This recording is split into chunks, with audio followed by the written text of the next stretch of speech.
என்ன ஸ்பெஷலா பண்ணிருக்கீங்கம்மா? இன்னைக்கு என்ன ஸ்பெஷல் அப்படின்னு பார்க்கலாமா? இன்னைக்கு காலையில சாப்பிட்றதுக்கு வந்து சூப்பரான ஒரு ரெசிபி என்ன அப்படின்னு பார்த்தீங்கன்னா பீட்ரூட் டாய்ஸ். பார்க்கறதுக்கு அப்படியே அழகா கியூட்டா இருக்கு இல்லையா? தோசை. ஓகேவா? Toys beetroot toys dosa. Okay, அதுக்கப்புறம் வந்து ஹாட் தோசை.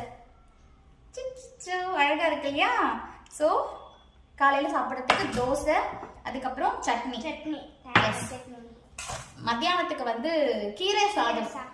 ஓகே, அதுக்கப்புறம் ஒரு மேடம் வந்து இட்லி கேட்டாங்க, அதனால பீட்ரூட் இட்லி. ஓகே, பீட்ரூட் இல்ல டொமேட்டோ இட்லி. டொமேட்டோ இட்லி இல்ல, பீட்ரூட் இட்லி. ஸோ எல்லாமே ரெடி ஆயிடுச்சு. நாம வைக்கிறதான பேரு, நம்ம எல்லாம் பெரிய ஷெஃப் இல்லையா? ஸோ வாங்க பேக் பண்ணிடலாம். இது ஸ்வீட் பொட்டேட்டோ ஸ்நாக்ஸுக்கு. ஓகே, வாங்க பேக் பண்ணிடலாம்.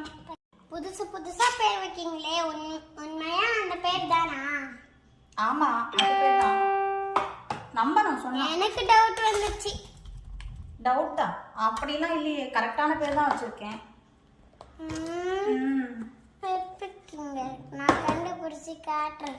என்னத்தை கண்டுபிடிச்சு காட்டுவீங்க? நான் கரெக்டான நிஜமா சொல்லிருக்கீங்களா? போய் சொல்றேன்.